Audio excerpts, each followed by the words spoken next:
అప్పుడు నేను press meet 30వ తారీఖు పెడితే చాలా కీలకమైంది ఇది. 1వ తారీఖు ఒక ఉత్తరం రాసిండ్రు. 30వ తేదీ నేను ప్రెస్ మీట్ పెట్టంగానే మన రాష్ట్ర ప్రభుత్వం 1వ తేదీ నాటికి ఇది ఢిల్లీకి రాసిన ఉత్తరం.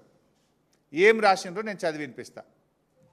30 నాడు నేను తిట్టినా, ఇది రాష్ట్రానికి ద్రోహం చేస్తున్నావు, ఇది అన్యాయము, అసలు నువ్వు మీటింగ్కి ఎట్లా పోతావు, నువ్వు ఎజెండాలు ఎట్లా పెడతావు అని ఈ ప్రభుత్వాన్ని మొత్తం బండారం బయటపెట్టి వీళ్ళు చేస్తున్న ద్రోహాన్ని రాష్ట్ర ప్రజల ముందు పెడితే 30 నాడు ప్రెస్ మీట్ పెడితే 1వ తారీఖు నాడు ఇగో ఇది ఢిల్లీకి రాసిన ఉత్తరం.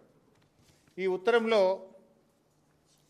ఏం రాసిండ్రో నేను చదివి వినిపిస్తా. However, the state of Andhra Pradesh is proceeding with illegal activities of construction and further preparation of DPR against the instructions of MOJS. It is further understood that the government of Andhra Pradesh is proceeding with the preparation of DPR of Nallamalla Sagar and CWC is also proceeding ahead with appraisal of its PFR. అంటే ఆంధ్రప్రదేశ్ ముందుకు పోతుంది, సిడబ్ల్యూసిలో కూడా ఈ tender ఈ యొక్క DPR appraisal ప్రక్రియ కొనసాగుతుంది.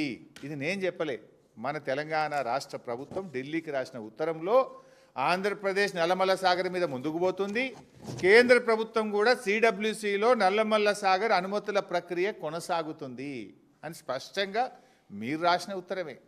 రాస్తూ చివర్లో ఏమంటారంటే ఇందులో last paragraph, it shall participate in the meetings of above mentioned committee only if the process of preparation of DPR of Nallamalla Sagar and its illegal construction by Andhra Pradesh and process of appraisal of projects PFR by CWC is halted or stopped immediately so that fate accomplished situation is not created while deliberations are being held.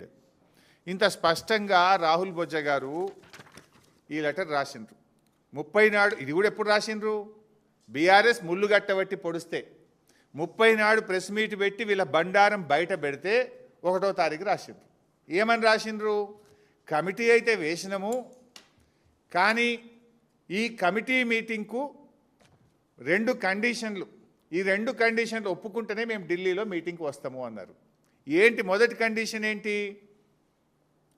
మొదటి condition ఏమో ఆంధ్రప్రదేశ్ ప్రభుత్వము Nallamala Sagar DPR తయారీ ప్రక్రియను వెంటనే ఆపాలి, first condition.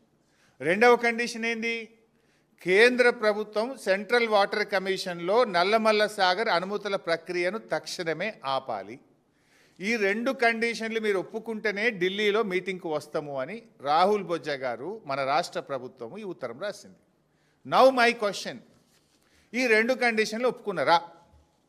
కేంద్ర ప్రభుత్వం మీకేమైనా మేము సిడబ్ల్యూసిలో అనుమతుల ప్రక్రియ ఆపాము అని లెటర్ రాసిందా? మీకేమైనా చెవులో చెప్పిందా? ఆ కాగితం బయట పెట్టండి. నంబర్ 2, ఆంధ్రప్రదేశ్ మేము Nallamala Sagar pre feasibility report తయారీ ప్రక్రియను ఆపేసినము అని ఆంధ్రప్రదేశ్ మీకు ఏమైనా హామీ ఇచ్చిందా? కమాన్ బయట పెట్టండి. మరి ఈ 2 జరగకుండా ఇలా మీటింగ్కి ఎందుకు పోతున్నారు? ఈ 2 జరగకపోతే మీరు మీటింగ్కి ఎందుకు పోతున్నారు? అంటే తెలంగాణ నీళ్లను ఆంధ్రాకు ధారా దత్తం చేయడానికి పోతున్నారా?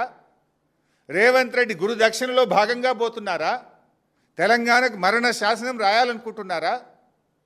ఇది తెలంగాణ తెచ్చిన పార్టీ, తెలంగాణ కోసం పోరాడిన పార్టీ, తెలంగాణ హక్కులకు అన్యాయం జరుగుతుంటే ఒక్క క్షణం కూడా ఊరుకోని పార్టీ.